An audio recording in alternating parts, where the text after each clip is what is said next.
Sean todos bienvenidos para una transmisión más del Instituto Vida para Todos. Y hoy nuevamente, siempre digo, es el día del Señor, es domingo, es el día en que nosotros aprovechamos para usar, para honrar a nuestro Señor con nuestros bienes. Entonces, usted que está en su casa, aproveche, haga sus ofrendas en el video, donde usted tiene acceso al QR.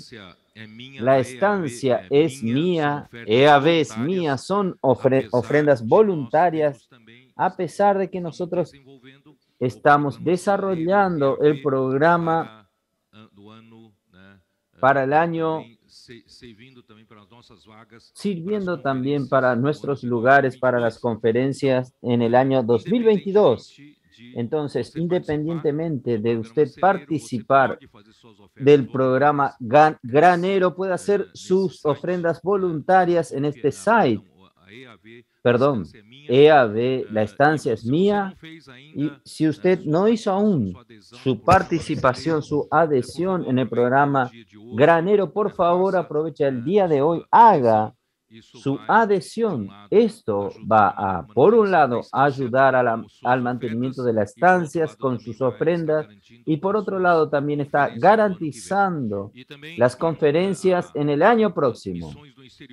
Y también misiones en el exterior. Nosotros cuidamos de muchas iglesias en otros continentes y dependen de nuestras ofrendas para mantener en acción estos frentes.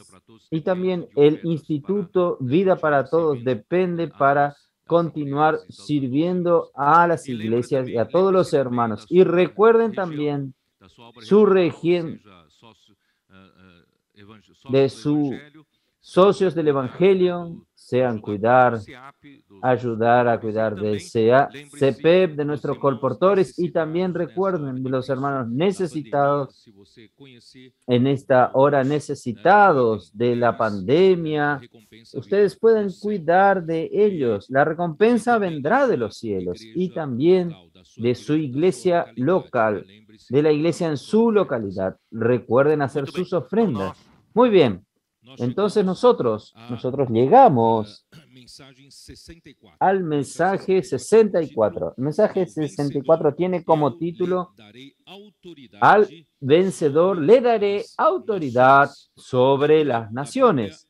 La lectura bíblica es Apocalipsis 2, versículos del 26 al 29, que dice lo siguiente: al que venciere y guardare mis obras hasta el fin, yo le daré autoridad sobre las naciones, y las regirá con vara de hierro, y serán quebradas como vasos de alfarero.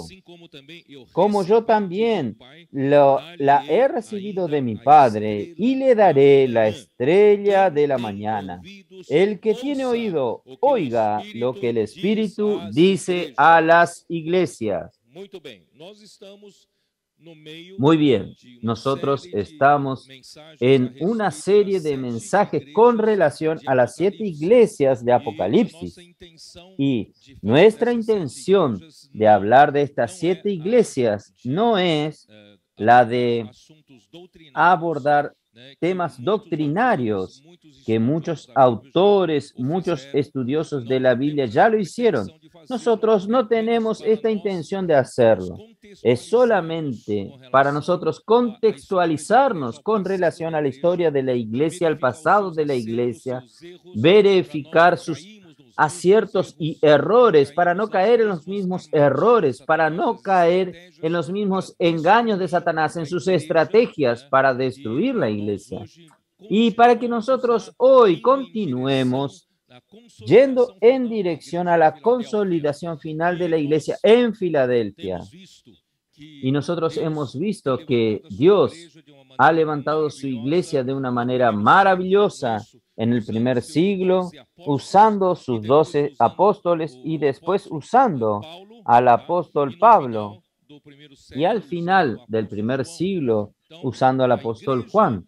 Entonces, la iglesia en Éfeso es la primera iglesia abordada, cuya carta Juan, el Espíritu le pide a Juan que mande a la iglesia en Éfeso, pero es para mandar al ángel de la iglesia en Éfeso, porque en aquel tiempo, al final del primer siglo, ya había el amor por el cargo, ya había deterioradose o corrupto el corazón de las personas en la iglesia. Entonces, Dios hoy no mira para los cargos, para los títulos. El Señor hoy mira para la realidad. Si usted es un mensajero o no, el mensajero no tiene su propio mensaje. El mensajero lleva el mensaje de Dios. Entonces, como Pablo le dice a Timoteo, usted busque transmitir a los hombres fieles e idóneos que sean capaces de instruir a otros que sean también fieles e idóneos. Esto quiere decir, nosotros no adulteramos el mensaje que llevamos de Dios. Nosotros no agregamos nuestras propias cosas en los mensajes de Dios. Nosotros solo somos mensajeros. Entonces, quien es fiel en este punto, el Señor usa en el tiempo de Apocalipsis. Entonces, gracias al Señor, al ángel de la iglesia en Éfeso escribe, ya hablamos una serie de mensajes sobre esto. Y el problema de la iglesia en el primer siglo, ellos comenzaron de una manera maravillosa y el Señor usó al apóstol Pablo para traer la revelación de los misterios de Dios. Abrió a nosotros todo el plan de Dios para la salvación del hombre. Y infelizmente el hombre comenzó a introducir, Satanás comenzó a introducir enseñanzas diferentes ya en el tiempo de Pablo, cuando Pablo ya estaba partiendo, y en el tiempo de Juan al final del primer siglo, muchas herejías ya habían sido diseminadas. Entonces nosotros vemos esta intención de Satanás terminar con la palabra profética, con la palabra de Dios.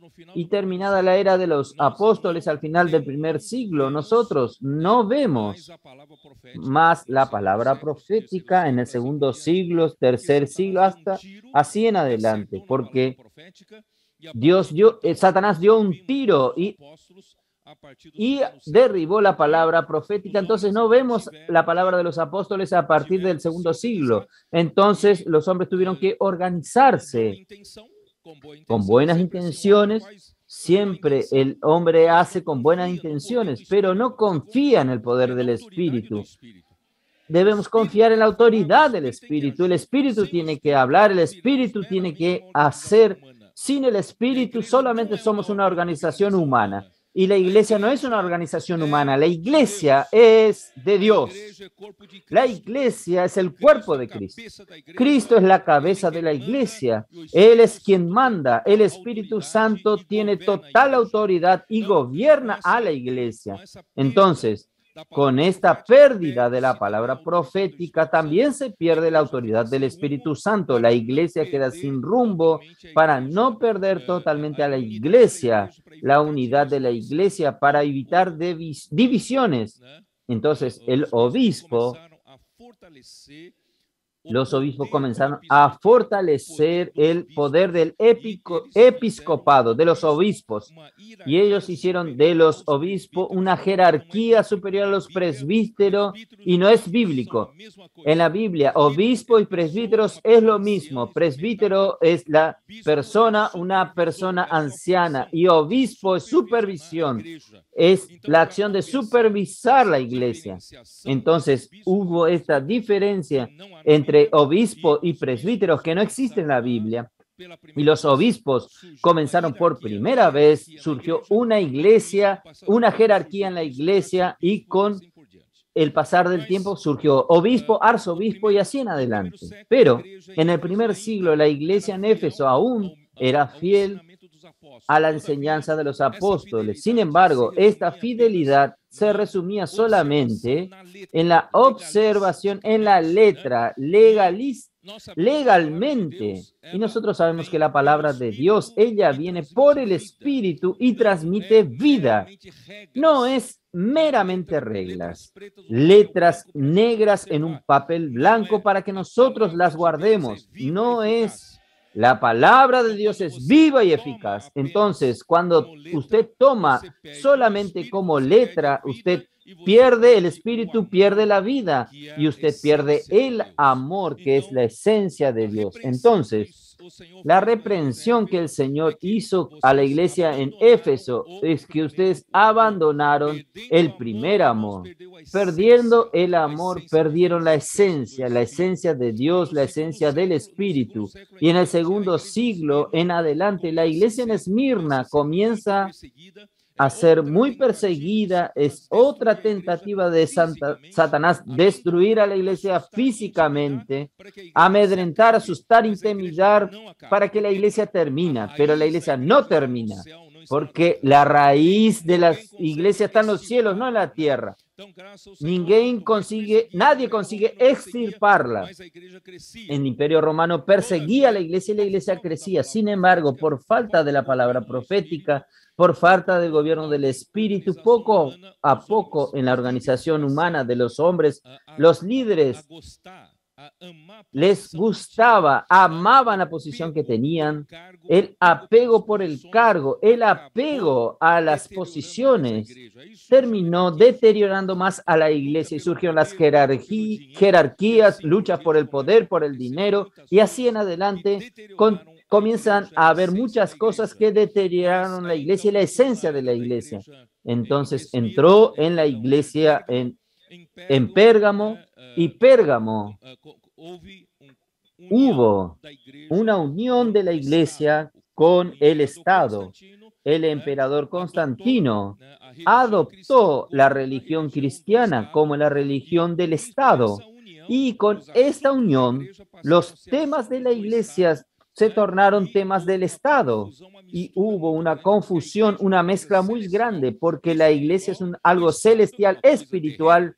El Estado es algo terrenal y a un sujeto al gobierno humano, contrario al gobierno de Dios. Entonces, en esta mezcla, la iglesia comenzó a agrandarse, a hincharse. Aquella pequeña semilla de mostaza que era para crecer como una hortaliza se hizo un gran árbol. La iglesia no es para eso. La iglesia no es para ser grande. La iglesia tiene que alimentar a las personas como hortalizas. Ahí perdió su forma y comenzaron a ser introducidas cosas horribles. Yo le dije a ustedes sobre el bautismo infantil, ascetismo, monasticismo. Si usted no vio estos mensajes, puede verlo en el Instituto Vida para Todos, en la iglesia en Pérgamo. Muchas cosas se deterioraron y hasta el mismo monasticismo, yo expliqué a ustedes, estos monasterios abad buscaron al obispo de Roma para huir de las presiones locales, de sus obispos locales. Y ahí surgió el obispo de Roma, ya un preanuncio del papado surgiendo. Entonces, cuando llegó la iglesia en Tiatira, el papado se instaló definitivamente en Roma porque había una disputa de los obispos, tanto de Constantinopla, disputando con los obispos de Roma, de Alejandría y también de Antioquía, pero prevaleció el obispo de Roma. Entonces se estableció el obispo de Roma como el jefe de toda la iglesia, de la iglesia católica, que yo digo católica porque en aquel tiempo, en el tiempo de Constantino, ya se llamaba la iglesia como iglesia católica, católica en el sentido de universal, era una iglesia para todos. Entonces, así, con esto comenzó esta disputa por el poder, terminó estableciéndose en Roma, el obispo de Roma teniendo ascendencia sobre los demás obispos. Así fue surgiendo el papado. Y con esto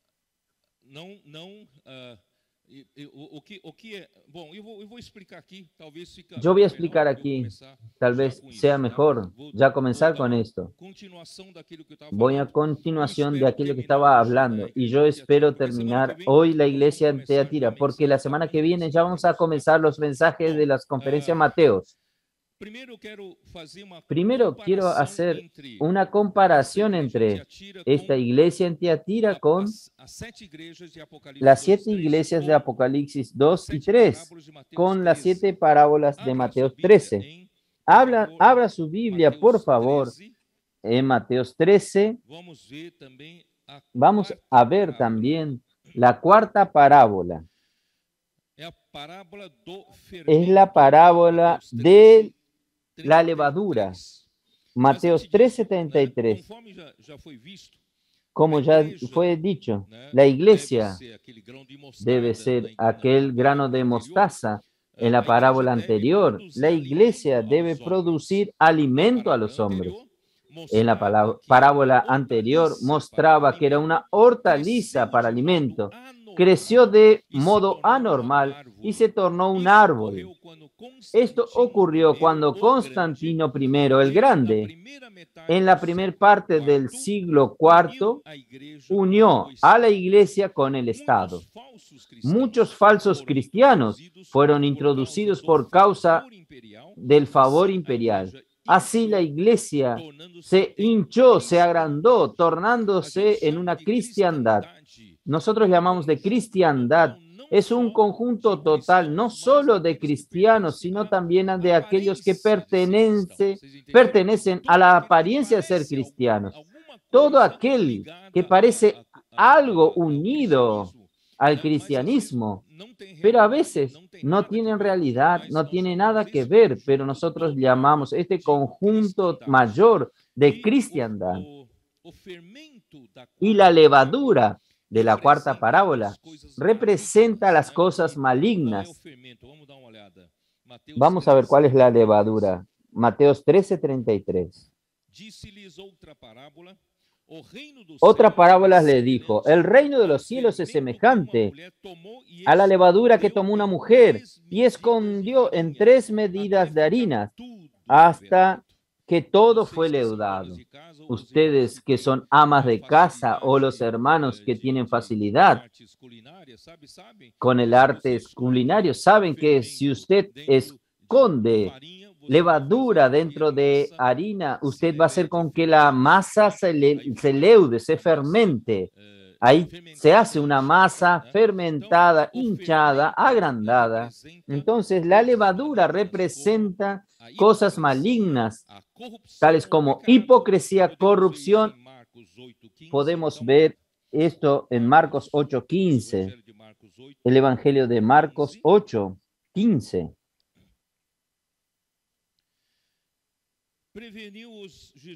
Y él les mandó diciendo: mirad, guardaos de la levadura de los fariseos y de la levadura de Herodes.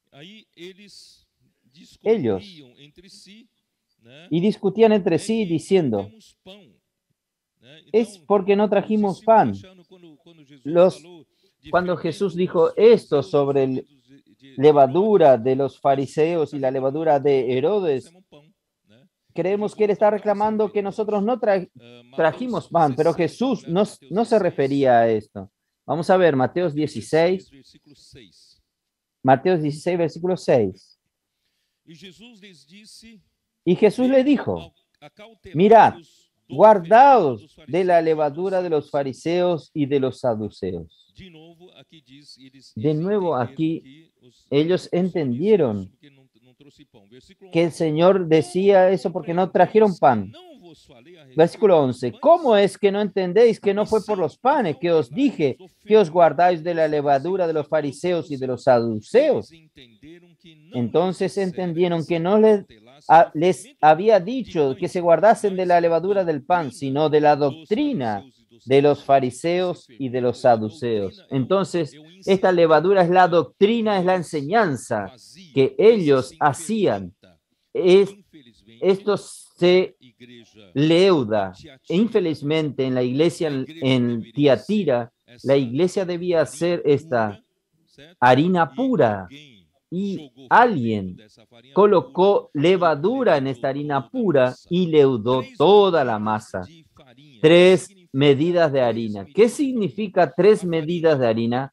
La harina representa a Cristo como alimento para el hombre que la iglesia debe ofrecer al hombre. Usted y yo, en la iglesia, como la iglesia, debemos ofrecer en las calles como Cristo como alimento a las personas. ¿No es eso lo que ustedes ofrecen, colportores? Ustedes deben ofrecer a Cristo como alimento a las personas. 3 medidas. ¿Por qué habla de 3 medidas? 3 medidas, ¿sabían? Es la cantidad necesaria para hacer una comida completa para un hombre. Ustedes saben eso. Génesis 18:6. Génesis 18:6.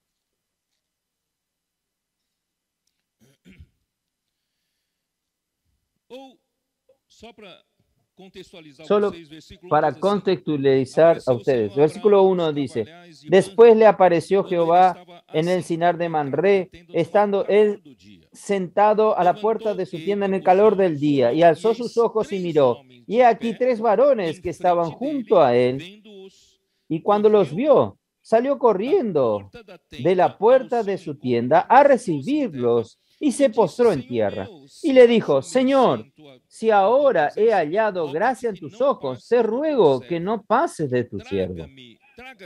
Que se traiga ahora un poco de agua, lavad vuestros pies y recostaos bajo de un árbol, y traeré un bocado de pan y sustentad vuestro corazón, después pasaréis, pues por eso habéis pasado cerca de vuestro siervo. Y ellos dijeron, haz así como has dicho. Entonces Abraham fue deprisa a la tienda de Sara y le dijo, toma pronto 3 medidas de flor de harina y amasa y haz panes cocidos debajo del rescoldo.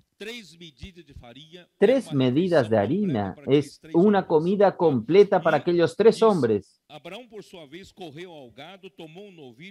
Y corrió Abraham a las vacas y tomó un becerro tierno y bueno y lo dio a un criado y éste se dio prisa a prepararlo. Entonces 3 medidas de harina es para una comida completa del hombre, para el hombre. No importa cuántos sean. ¿Cómo es simbólico? Usted, si usted fue encargado a predicar el evangelio, si fue encargado a orar por las personas, si fue encargado de hacer colportaje, llevar el evangelio del reino a las personas, usted necesita llevar 3 medidas de harina.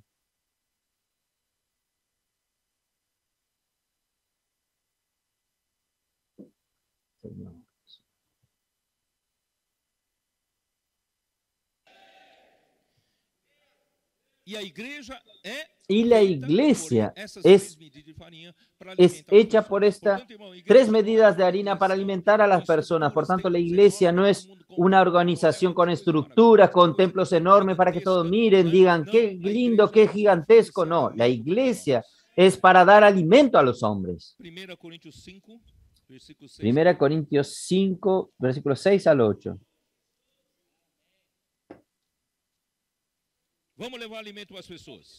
Vamos a llevar el alimento a las personas. Infelizmente, los hombres a lo largo de estos siglos fueron construyendo estructuras de templos gigantescas para que el hombre se sienta pequeño desde la suntuosidad de las cosas. No, eso no es para la iglesia. La iglesia tiene que ser un lugar agradable a las personas para que las personas se alimenten de Cristo. 1 Corintios 5, versículos 6 a 8.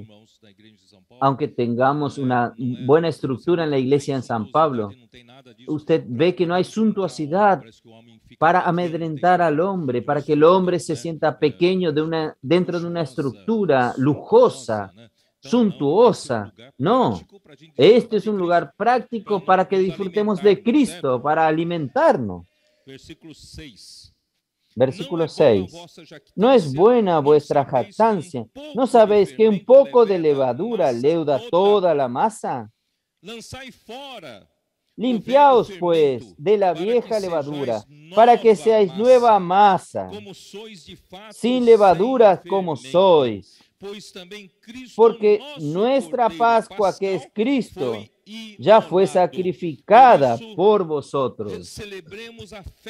Así que celebremos la fiesta, no con la vieja levadura, ni con la levadura de malicia y de maldad, sino con panes sin levadura y de sinceridad y de verdad. Lo que importa entre nosotros, hermanos, vamos a servir el alimento a las personas con panes ácimos y sinceridad y de verdad, sin fingimiento, sin hipocresía, un corazón puro. Aquí nosotros servimos alimento y Cristo es nuestro alimento y no tiene nada de levadura. Oh Señor Jesús. La iglesia es la nueva masa. Esconder la levadura en 3 medidas de harina significa que la iglesia en Tiatira leudó por completo, ocultamente, las enseñanzas con respecto a Cristo.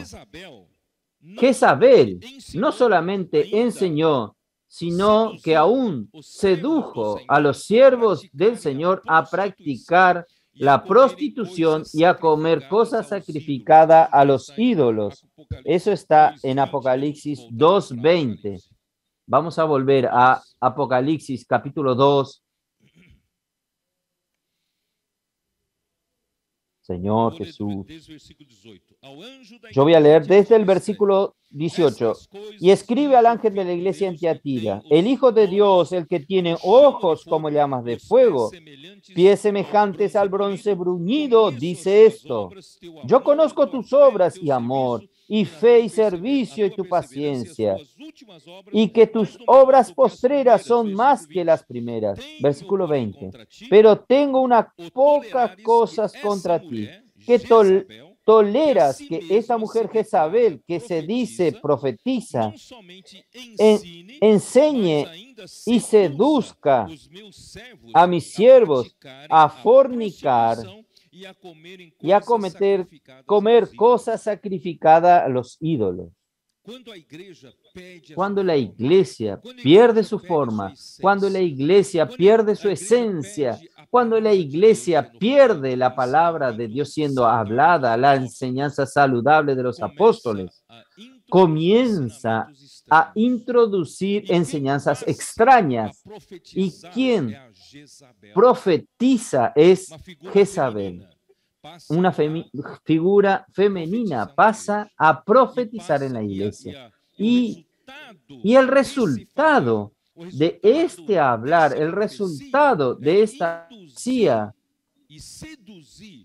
es seducir a la prostitución espiritual, de esta idolatría. Entonces, se esparció la idolatría a través de la iglesia en Tiatira. Bueno, Jesús. Yo necesito continuar un poco en la historia de Pedro Baldo, en homenaje a ustedes, colportores. En medio de esta era negra, en que en lugar de tener el Espíritu, la palabra gobernando la iglesia, tenemos a Jezabel, que dan enseñanza, que llevan a todos a practicar la prostitución espiritual y practicar la idolatría. Pero Dios, Él nunca permitió que la totalidad de la iglesia se corrompa. Dios siempre mantuvo a lo largo de estos 20 siglos, estamos llegando a 21 siglos, Dios siempre mantuvo, como dijo Andrés Miller,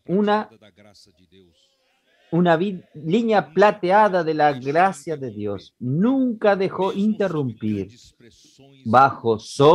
sobre presiones de tantos errores, pero Dios mantuvo una línea tenue. Y Pedro Valdo fue un hombre grandemente usado para esto. Solo, si usted lea Andrés Miller, él va a decir a ustedes que en verdad los valdenses no necesariamente es extraídos la palabra valdenses por Pedro Valdo. Los valdenses ya eran famosos por una práctica que ya no estaban contentos con estas enseñanzas erradas de Jezabel. Ellos estaban volviendo para una enseñanza más correcta. Ya eran llamadas valdenses. Yo voy a leerles a ustedes. Yo voy a introducir, aparte de los valdenses, a los albigenses. Es difícil de que ustedes digan. Albigenses, con G. Desde el primer siglo, Dios siempre mantuvo una línea, aunque tenue algunas veces, de los que no cedieron a los errores. Mucho antes de Pedro Valdo, hubo grupos disidentes occidentales que habitaban Albi, que de ahí viene albigenses. Albi, una ciudad de la región Languedoc, en el sur de Francia, en los valles del lado occidental de los Alpes. Saben que en Europa está la cordillera de los Alpes. Del lado occidental estaba la región, la ciudad de Albi, la región de Languedoc. Después voy a explicar un poco esto. Ahí surgieron del lado oriental de esta misma cordillera de los Alpes, del lado oriental estaban los valdenses. ¿Ustedes se extendieron? Entonces, en esta cordillera de los Alpes, de un lado estaban los albigenses y del otro lado estaban los valdenses. Son todos ellos, no concordaban con los errores que practicaba la iglesia, no estaban de acuerdo. Y Dios preservó. Voy a continuar leyendo. Y los valdenses surgieron del valle oriental de esta enorme cadena de montañas. Y Dios preservó y fortificó a estos dos grupos por muchos siglos. Esta línea quedó por muchos siglos.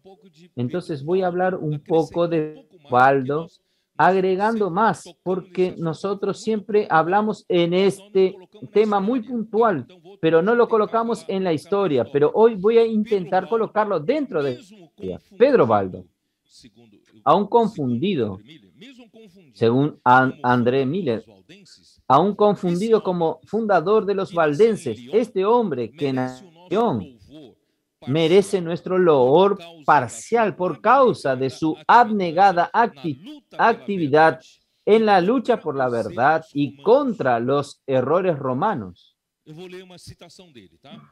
Yo voy a leer una cita de él.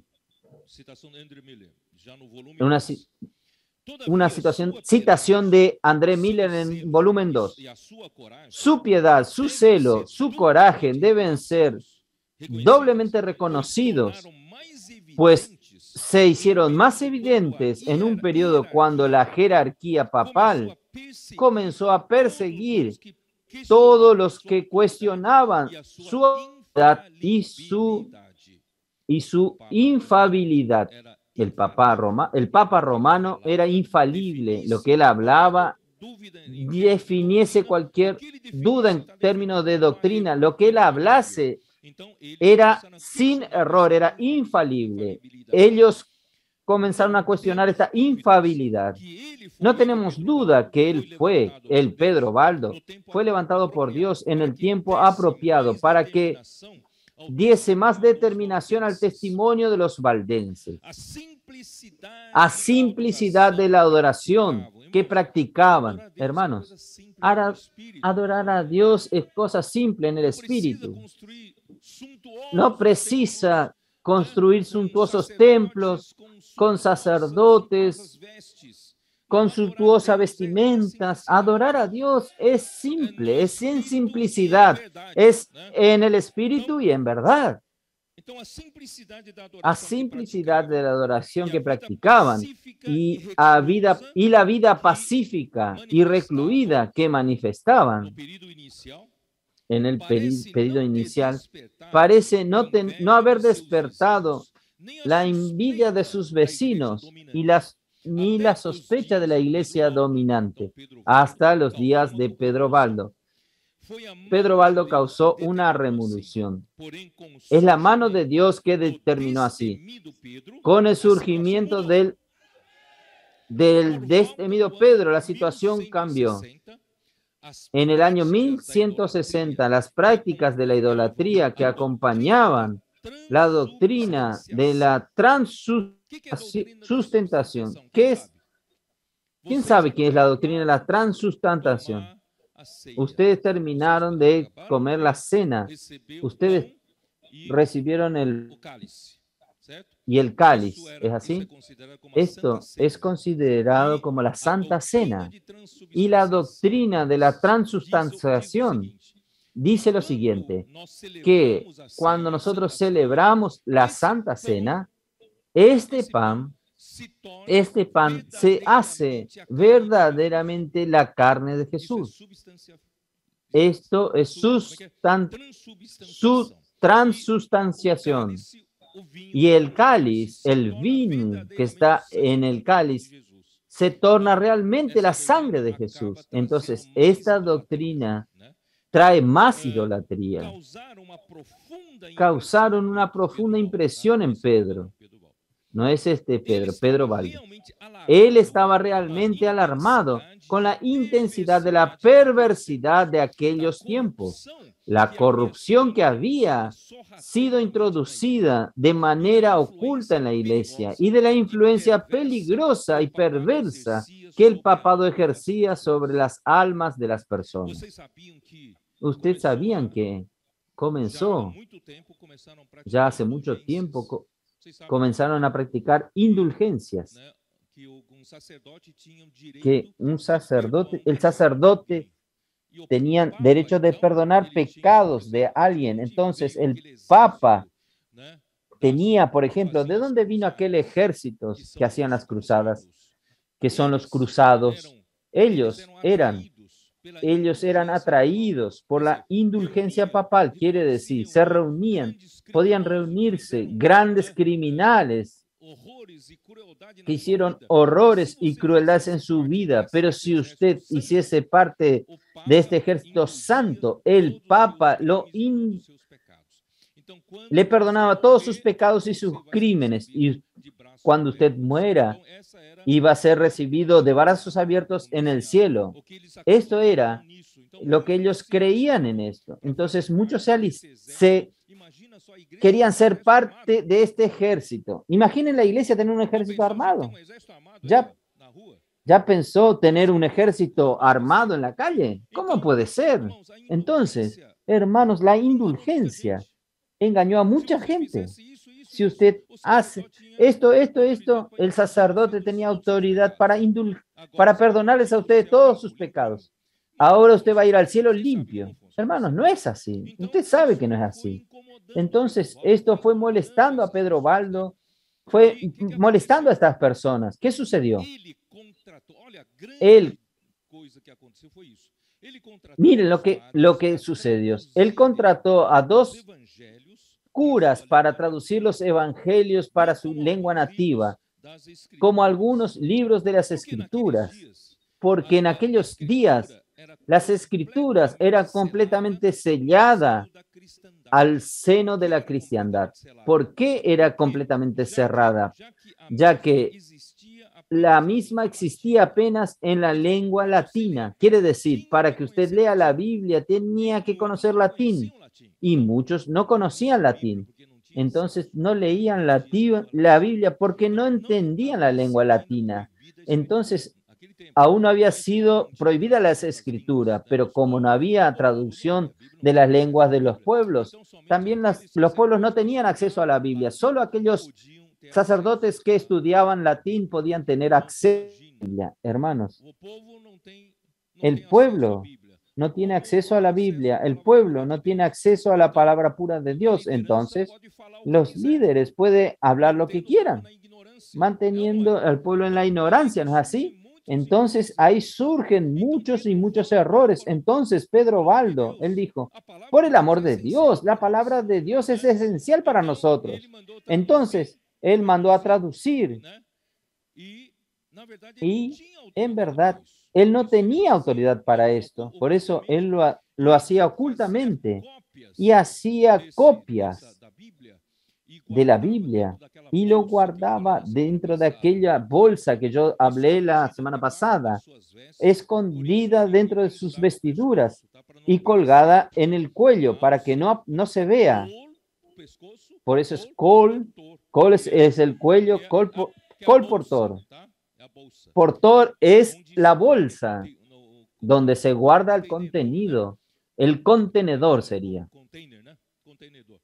Contenedor, container. Entonces, así comenzó a predicar el evangelio con la palabra de Dios.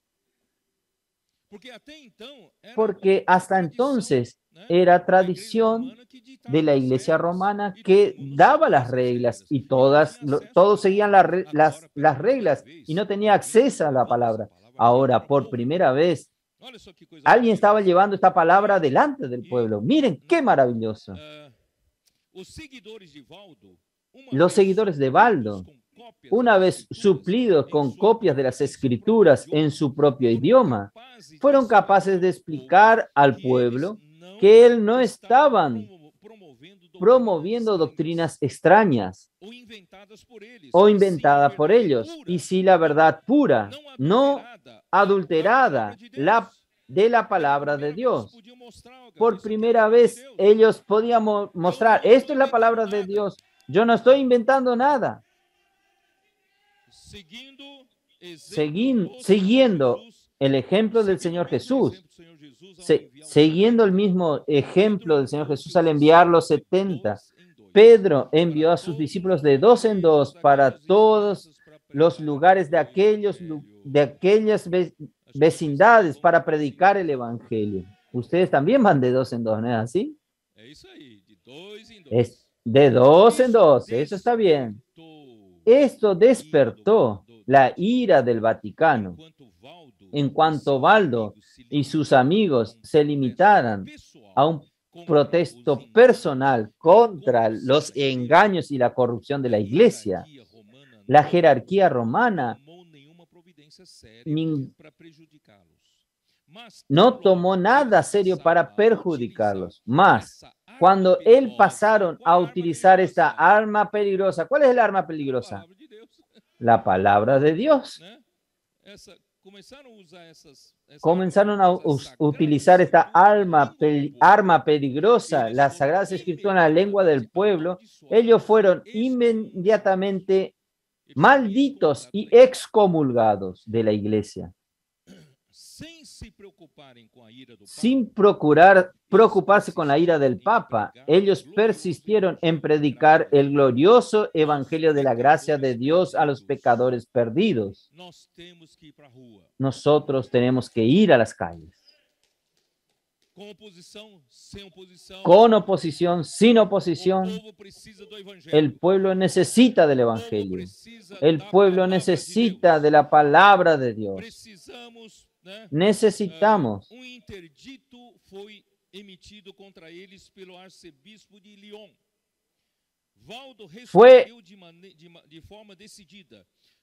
Baldo respondió de manera decidida: precisamos obedecer a Dios más que a los hombres.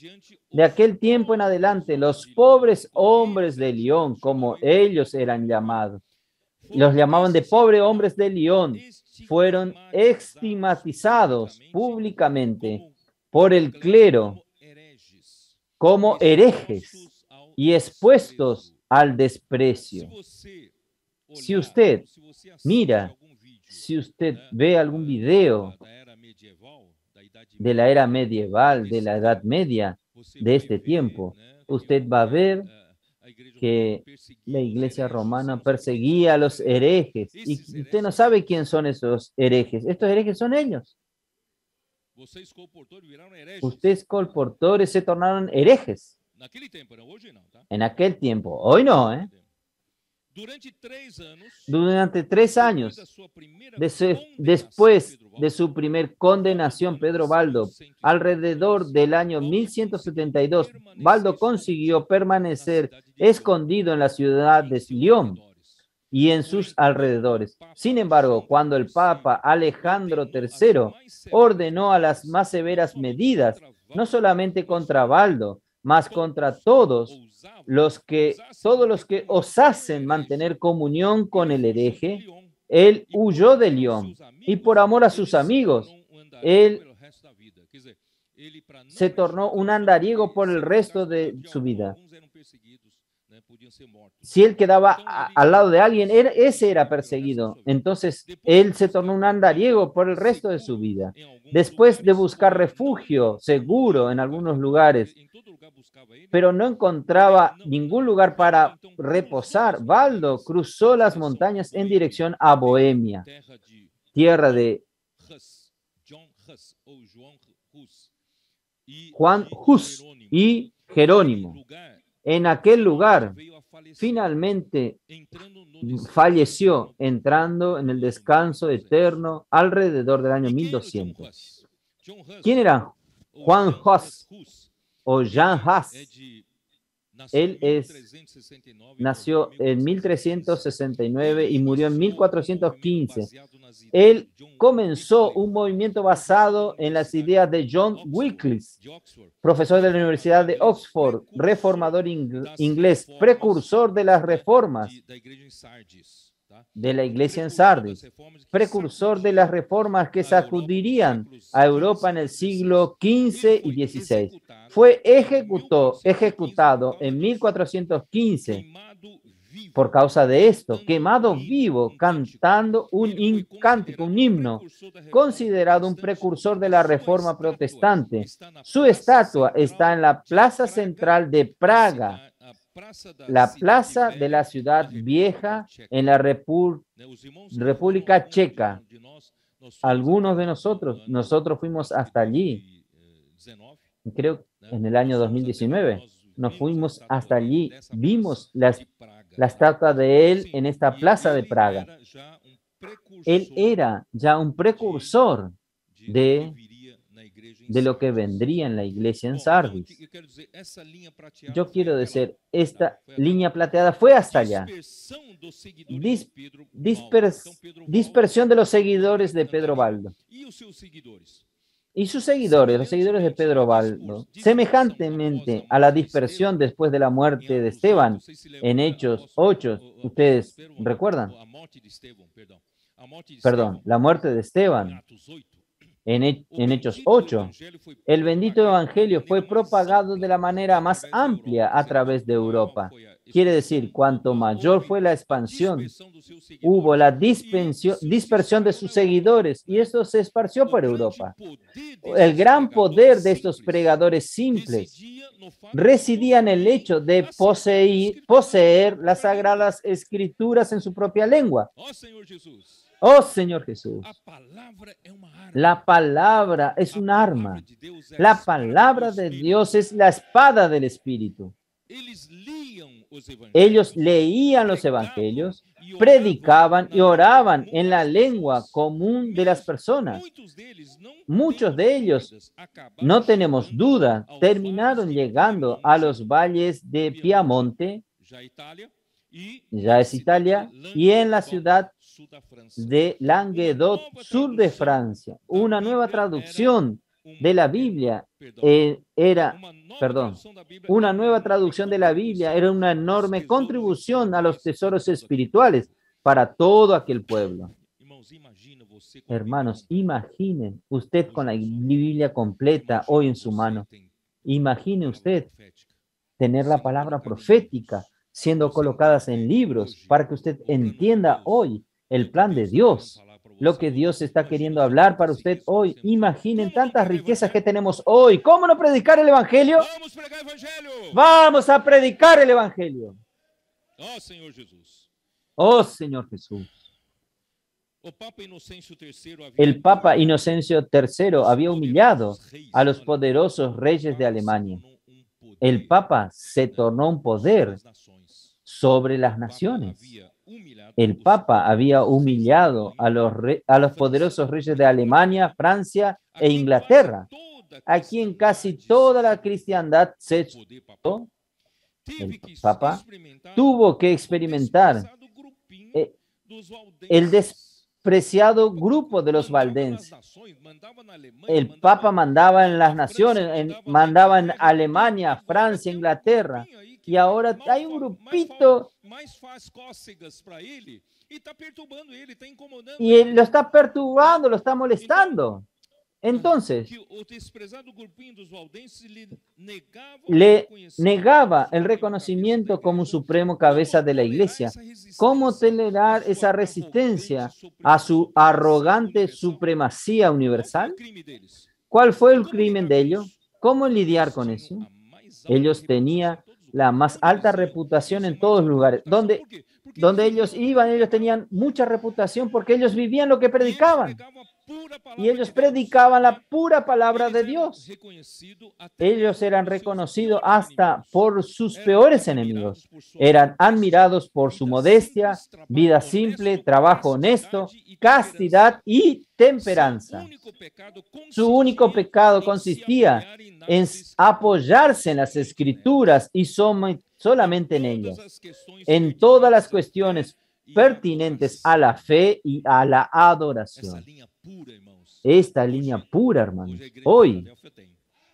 Hoy la iglesia en Filadelfia tiene el gran progreso de los pobres hombres de Lyon después del inicio de las persecuciones.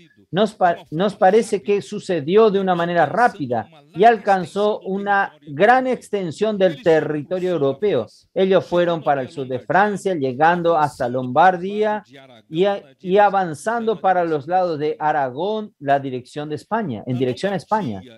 En Lombardía, Italia, y en Provenza, que es Francia, los valdenses poseían más escuelas de los que la escuela de la iglesia romana. CEPEP.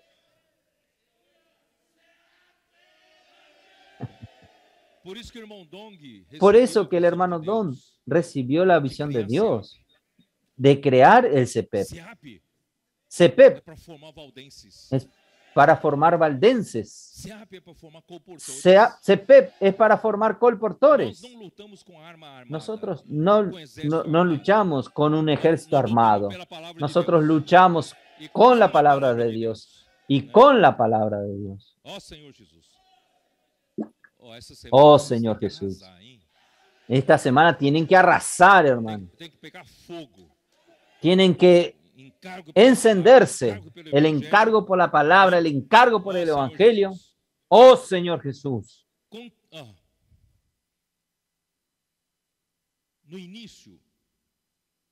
Al comienzo. No.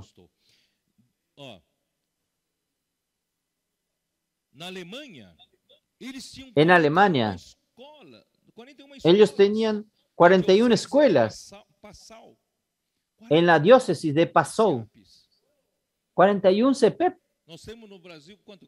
Nosotros tenemos en Brasil 11 CEPEP. Ellos ya tenían 41.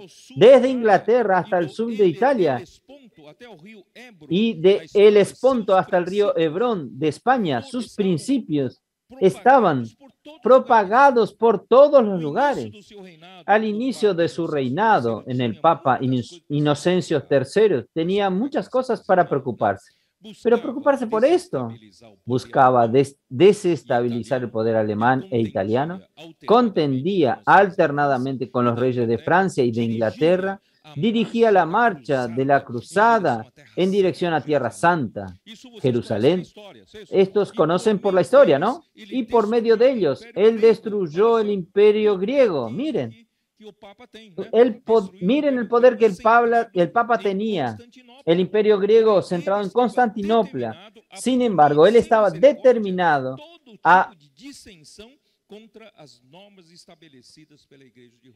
por la iglesia romana. Pobre de estos valdenses, ahí comenzó. Los valles de la región de Piamonte, en Italia, y en el sur de Francia, eran la sede de la aversión contra Roma.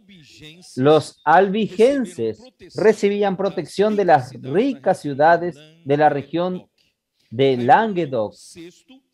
Raimundo VI, conde de Toulouse, era favorable a los valdenses. Y el nombre Languedoc fue dado a esas provincias del sur de Francia por causa de la rica, melodiosa y flexible lengua que era usada como vernáculo en aquellos lugares, llamada Languedoc o Languedoc. Y los líderes feudales, especialmente los condes de Toulouse y Foix, a pesar de respetar al rey como señor supremo, poseían y ejercían autoridades soberanas bajo sus dominios. Entonces, aquella región, las autoridades eran favorables a los valdenses. Esta bella región era una región linda, de vinos, de plantación de vides, para producción de vino y para la producción de aceite. Esta bella región había alcanzado un nivel intelectual mucho más elevado que cualquier parte de Europa, porque el papado, aparte de actuar de manera destruidora sobre el alma de los hombres, también impide el todo progreso del campo de las artes y de la educación del pueblo. Quiere decir, cuanto más ignorantes están, mejor. Cuando el papado florecer, el espíritu necesita ser mantenido en ignorancia, en la superstición y en la esclavitud. Sin embargo, por un largo periodo de tiempo, los habitantes de Languedoc no fueron perturbados por la jerarquía romana. Por eso, las ciudades se llenaron por personas pacíficas, trabajadoras y prósperas.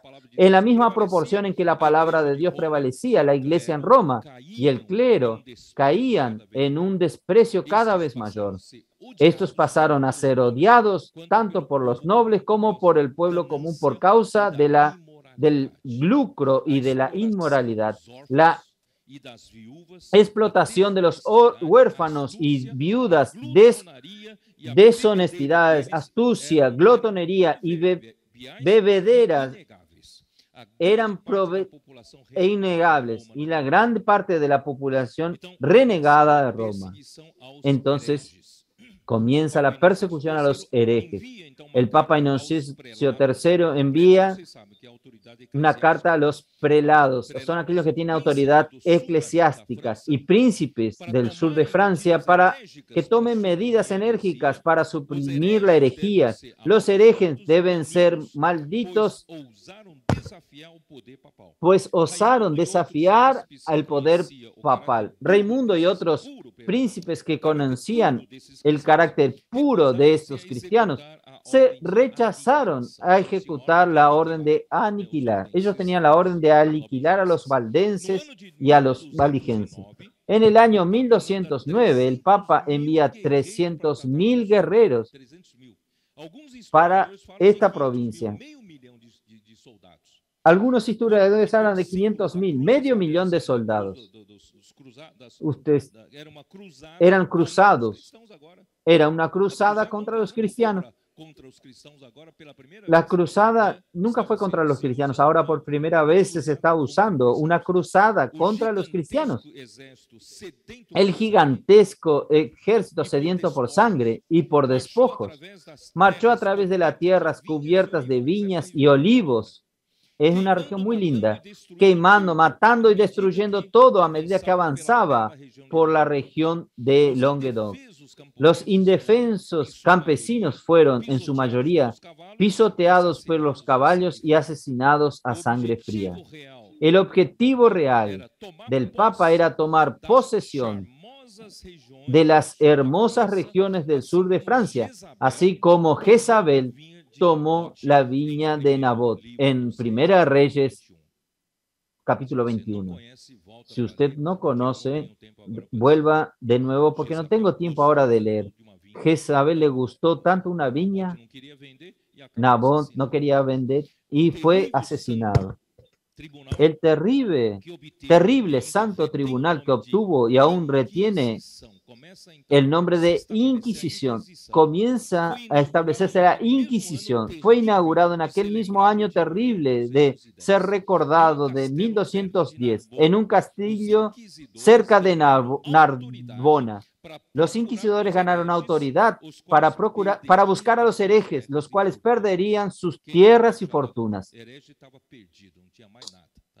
Quien era dicho de hereje no tenía más nada, perdía todo el país. A medida que el ejército papal avanzaba, se hizo escenario de las más terribles crueldades. Ellos destruían las viñas y las plantaciones que estaban en crecimiento, quemaban las villas y haciendas y quemaban a sus habitantes, huían, eran nuevamente lanzados para dentro de la llama, matando así a campesinos desarmados, mujeres y niños. Los cruzados de la iglesia en Roma esparcieron la desolación sobre la tierra. Entonces, para que ustedes vean, era negra y tenebrosa. La guerra en la Medoc fue la primera experiencia de persecución en gran escala puesta en práctica por la iglesia romana para mantener su supremacía por la fuerza de las armas. Terrible. No se trataba el ejército marchando con el celo santo contra los paganos, contra los maometanos, o aquellos que negan a Cristo. No deberíamos ni matar a nadie por esto, pero sí la propia iglesia armada actuando contra los verdaderos seguidores de Cristo, contra aquellos que reconocían su divinidad y la autoridad de la palabra. Los valdenses o albigenses, como afirma Andrés Miller, fueron precursores de los reformadores del siglo XVI. Tal vez precisas de otros 300 años para que Europa madure para la reforma protestante. En ese mismo tiempo, la fabricación de papel y las artes gráficas fueron inventadas. Los valdenses tenían que ser copias, no había sido aún inventado el papel, pero gracias al Señor, con el tiempo de la reforma, ya tenían la Biblia en la mano impresa. Gracias al Señor. Oh Señor Jesús. Entonces todos los que escapasen de la espada de los cruzados caían en las redes de los inquisidores. Es terrible en la época de la Inquisición. En noviembre de 1229, un concilio realizado en Toulouse estableció una inquisición permanente contra los herejes, descubriendo que la Biblia era el principal apoyo y la fuente de instrucción de los albigenses y de la cual extraían sus doctrinas, que eran tropiezo para la iglesia romana. Ahí fue prohibido el uso de los libros del Antiguo y del Nuevo Testamento por los laicos. Los laicos ya eran privados de las escrituras hacía mucho tiempo, pero ahora por primera vez hubo una prohibición directa. Como los herejes solamente podían ser juzgados por un obispo o por una autoridad eclesiástica, el trabajo de los obispos cada vez era mayor, porque cada vez eran más los acusados y los herejes. Su número era mayor. ¿Ahí qué sucedió? Ahí entran los monjes. Entonces, el Papa Gregorio IX, en el año 1233, entregó este tan temido tribunal, que es la Inquisición, en las manos de los monjes dominicanos. Tenían la autoridad de arrestar y ejecutar a los herejes. Ahora, hermanos, basta de hablar de eso. Vamos a hablar de los vencedores de la iglesia en Tiatira. Amén. Vamos a Apocalipsis capítulo 2. Los versículos que leímos. Versículo 26. Al que venciere. Ustedes perciben cómo Dios aún tenía vencedores. Aún en esta situación tan deprimente, tan cruel, tan difícil, hermanos, Dios mantiene a sus vencedores en cada iglesia. En la iglesia en Tiatira hay vencedores. Al vencedor que venciere y guarde mis obras. No es la obra de Jezabel, mis obras. Yo le daré autoridad sobre las naciones. Oh Señor Jesús. ¿Quiénes son estos vencedores? Son los demás de Tiatira. Vamos a mirar el versículo 24. Pero a vosotros y a los demás que están en Tiatira. Oh Señor Jesús. Entonces, estos valdenses, albigenses, ellos eran los demás de Tiatira. ¿Ustedes entienden? Es eso, ¿no? ¿A cuántos no tienen esa doctrina y no han conocido lo que ellos llaman las profundidades de Satanás? Yo os digo, no os pondré otra carga, pero lo que tenéis, retenedlo hasta que yo venga. Para ellos, hermanos, era simple. En medio de esta persecución, marcados como herejes, muertos vivos, ellos solamente necesitaban mantener lo que tenían. Entonces, el versículo 26, al vencedor que guardares mis obras hasta el fin, yo le daré autoridad sobre las naciones. Cristo fue constituido por el Padre, rey sobre su monte Sión. Esto está en Salmo 2. Vamos a ver Salmos 2. Salmos capítulo 2. Oh Señor Jesús, el hombre puede intentar usurpar el poder, hacer miseria, pero quien manda realmente es el Rey. Y Dios hizo de Cristo Rey sobre el monte Sión. Versículo 6. Pero yo he puesto mi Rey. Dios puso su Rey, mi Rey, sobre Sión, mi santo monte. Y el santo monte de Sión está en los cielos. Nadie puede sacarlo, nadie puede destituirlo. Entonces, Cristo fue constituido Rey sobre el santo monte de Sión. Y a este le dio naciones por herencia y la tierra por posesión, con vara de hierro la regirá. Por eso, hermanos, Él constituyó a Cristo, a Cristo como rey sobre el monte Sión, pero Él necesitaba mandar a Cristo para ser un hombre, para que Él pueda reinar entre los hombres. Entonces, Cristo vino aquí en la tierra y cumplió la voluntad de Dios, vivió obedientemente al Padre y murió a muerte de cruz. Y en la resurrección, Dios lo engendró como hijo primogénito de Dios. Por eso en el versículo 7 dice así: yo publicaré el decreto. Jehová me ha dicho, mi hijo eres tú. Yo te engendré hoy para ser rey aquí en la tierra. Hermanos, Él necesitaba hacerse uno de los hombres. Y Él ¿qué dice aquí? Él se tornó un hombre. Y en la resurrección, y se tornó hijo de Dios, hijo primogénito de Dios. Él ya era el hijo unigénito de Dios en su deidad. Ahora, en su humanidad, en la resurrección, Él fue engendrado hijo primogénito de Dios. Versículo 8. Pídeme, oh hijo, pídeme. Usted hizo todo lo que yo quería, ahora pídeme y te daré por herencia las naciones y como en posesión tuya las confines de la tierra. Estas autoridades clandestinas aquí en la tierra intentan usurpar su autoridad, hacer el mal a la humanidad, pero Dios quiere constituir un rey para dar vida al hombre. ¿No es así? Con vara de hierro las regirás, como vasijas de alfarero las desmenuzarás. Aquí parece cruel, violento. Pero usted no sabe que el verbo aquí, quebrantar, es poimaino. es apacentar, es cuidar del rebaño. Entonces, ¿saben? Cuando un hombre es colocado en un gran poder, él despedaza a los otros cruelmente. Pero cuando Cristo es colocado como rey sobre las naciones y el rey hasta su posesión, hasta las extremidades de la tierra, él apacienta, él cuida como un rebaño.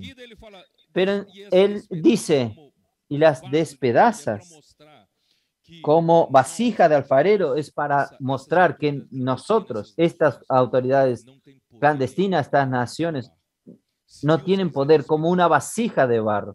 Si Dios quiere despedazar, es solo colocar un dedo y la despedaza. No tienen consistencia, no dura para siempre. Pero el reino de Cristo durará eternamente. Por eso, hermanos, Dios quiere que nosotros seamos correyes en el milenio, en el reino milenario. Los vencedores recibirán esta autoridad de reinar sobre las naciones. Solo que, hermanos, reinar sobre las naciones, regir sobre las naciones, es apacentar. Dios quiere que usted cuide la red de cuidado. Gracias a Dios nosotros tenemos una red de cuidado.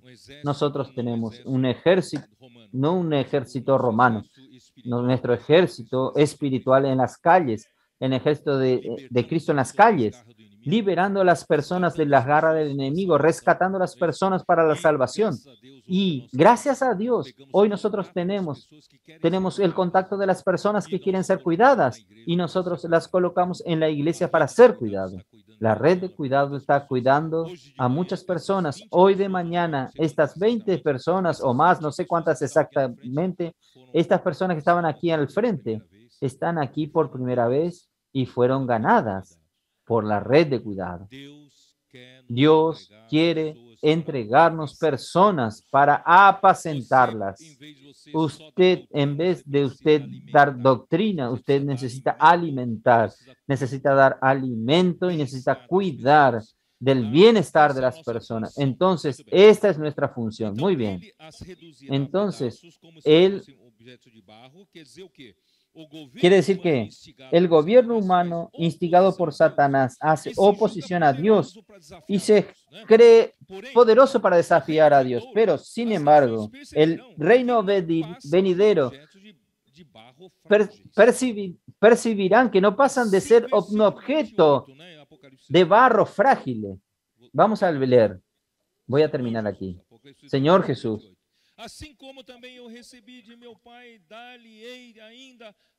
Y le daré la estrella de la mañana.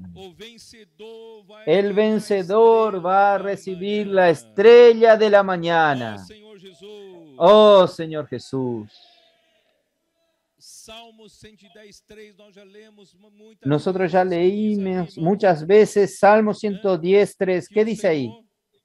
Que el Señor, Él, en el día de la convocación, su pueblo está alistándose voluntariamente y Dios el Padre atiende el pedido del Hijo y da como bonos al Hijo los jóvenes que están cayendo del cielo como gotas de rocío de la mañana y innumerables gotas de rocío de la mañana están cayendo en este momento. ¿Y quién serán estos jóvenes que formarán este ejército que ya está formándose? Hermanos, comienza por los niños de hoy. Cuando el Señor vuelva, estos niños ya van a estar más crecidos. Y son los adolescentes de hoy. Son los jóvenes de hoy. ¿No es así? Entonces, gracias a Dios, es una bendición los padres que salgan para orar para las personas, predicar el evangelio. Lleven a sus hijos, lleven a sus nietos, para que ellos se acostumbren ya a esta nueva cultura de sacar a las personas de las calles, traerlas al reino de Dios, Nuestros niños de 6 años, 8 años, hasta menos, ya vienen el ejemplo del padre, de los abuelos, ¿no es así? Predicar el evangelio y dicen, ¿puedo orar por usted? Llevar un periódico aunque sea, ¿no es así? Y nuestros adolescentes, hermanos, en Campo de Jordán, ¿dónde están? ¿Están ahí? ¿Están ahí los jóvenes? ¿Dónde están? Póngase de pie, ¿dónde están?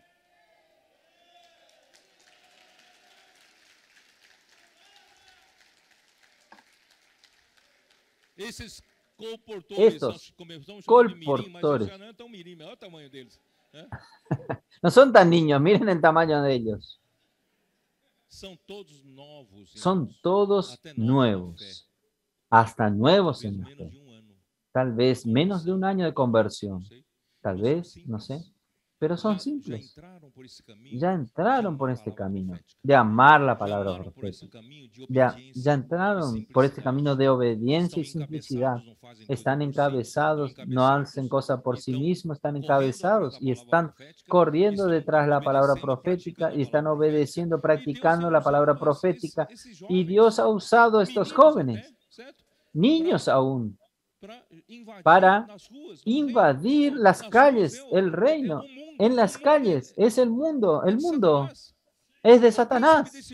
El príncipe de este mundo es de él.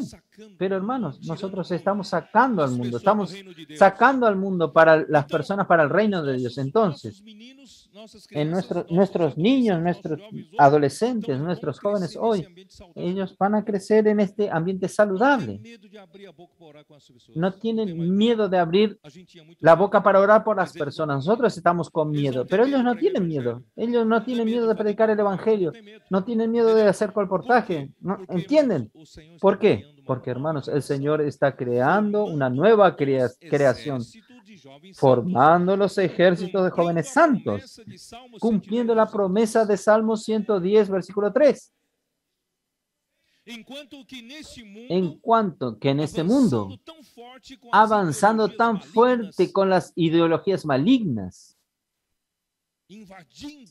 invadiendo el corazón de nuestros niños con estas enseñanzas malignas.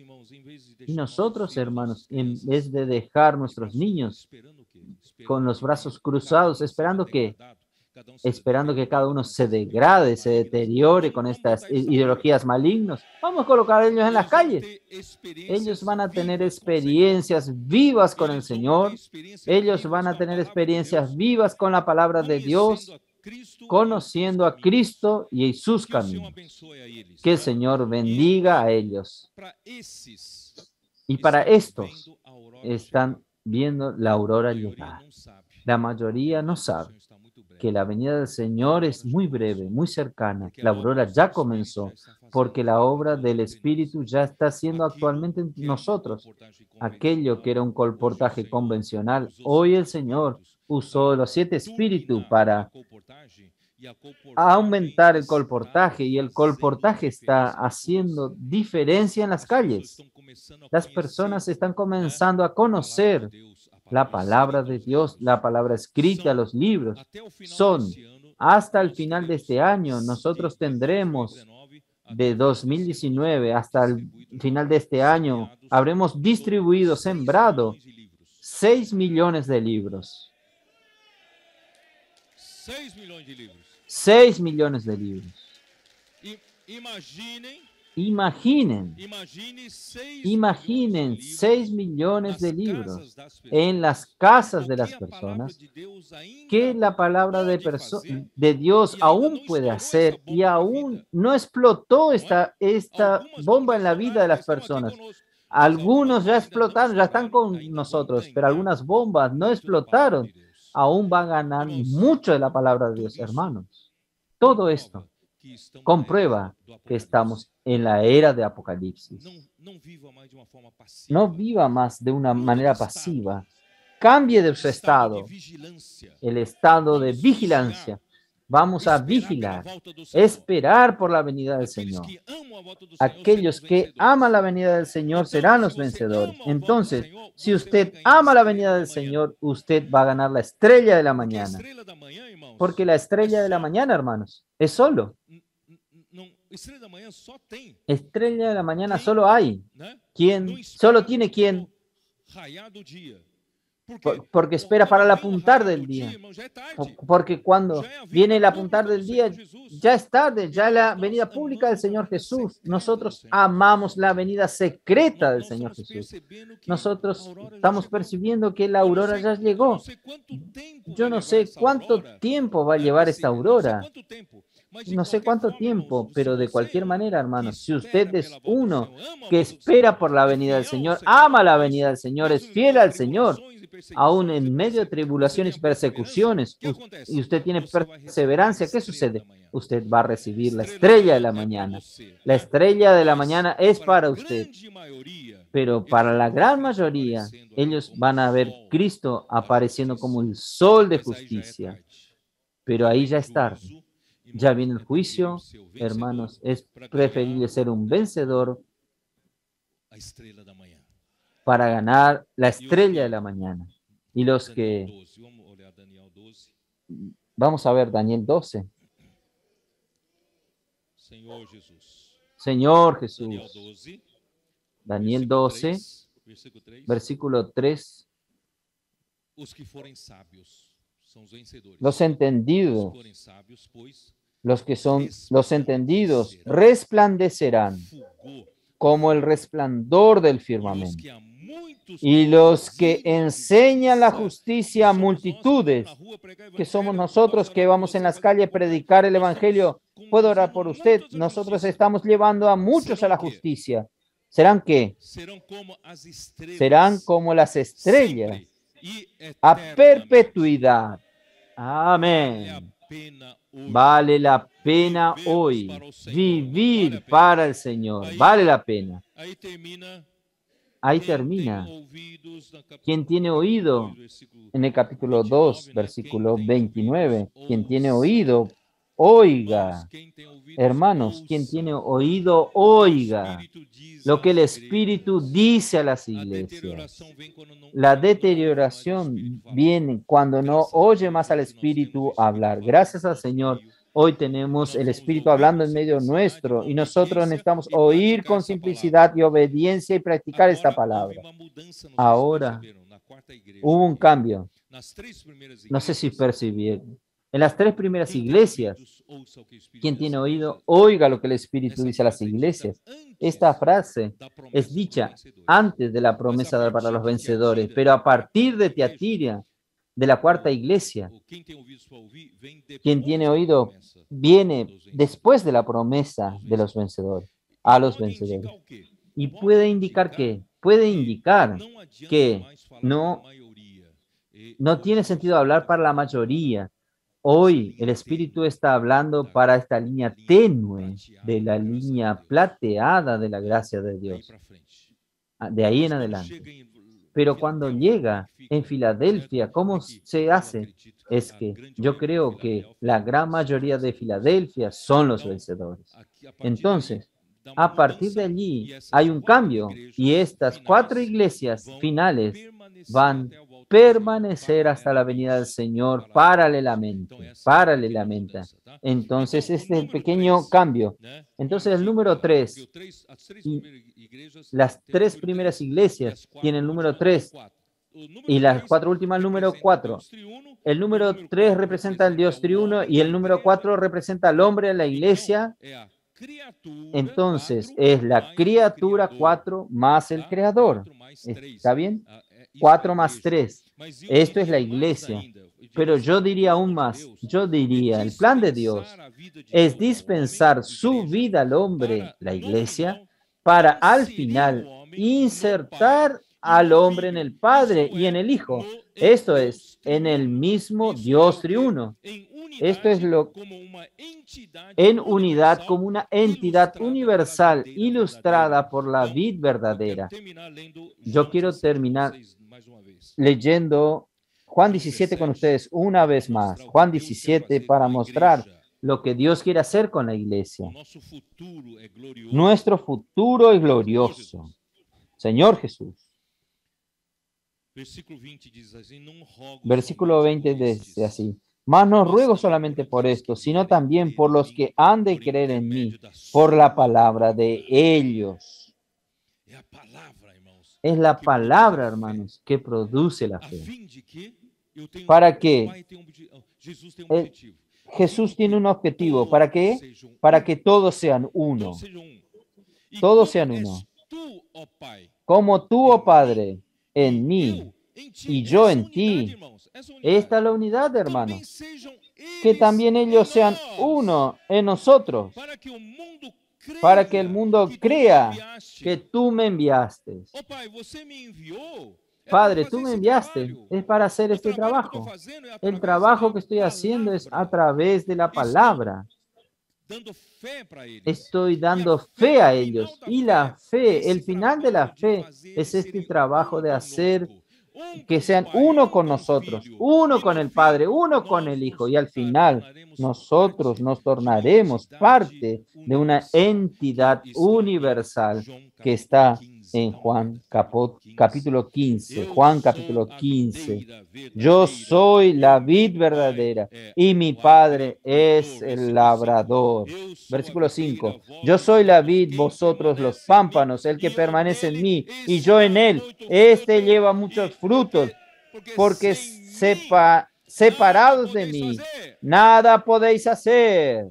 Usted saca la iglesia de la autoridad del Espíritu Santo. Usted saca la iglesia de la unión con Cristo. Hermanos, la iglesia nada puede hacer. Queda un instrumento en mano de Satanás para deterioración y degradación. Pero si la iglesia está unida a la verdadera vid, a la vid verdadera a través de la palabra, hermanos, esta iglesia da mucho fruto. Y no solo esto, el objetivo final es hacer que la iglesia se torne una con el propio Padre y el Hijo y hacer parte de esta entidad universal que es la verdadera vid. Cristo es la verdadera vid y nosotros somos los pámpanos. Quien mira, no puede separar uno a los otros. Nosotros somos esta entidad final. Por eso, hermanos, el resultado final será el número 7, el número de la completud. Está bien, ¿no? ¿Necesitamos hablar algo más? No. Es para salir de aquí quemando, fervientes, alabando al Señor, que nosotros estamos en una era tan privilegiada, la era final. Vamos a traer al reino de Dios nuevamente. Vamos a continuar este trabajo que el Señor nos ha dicho para hacer. Y realmente bendijo a muchas personas.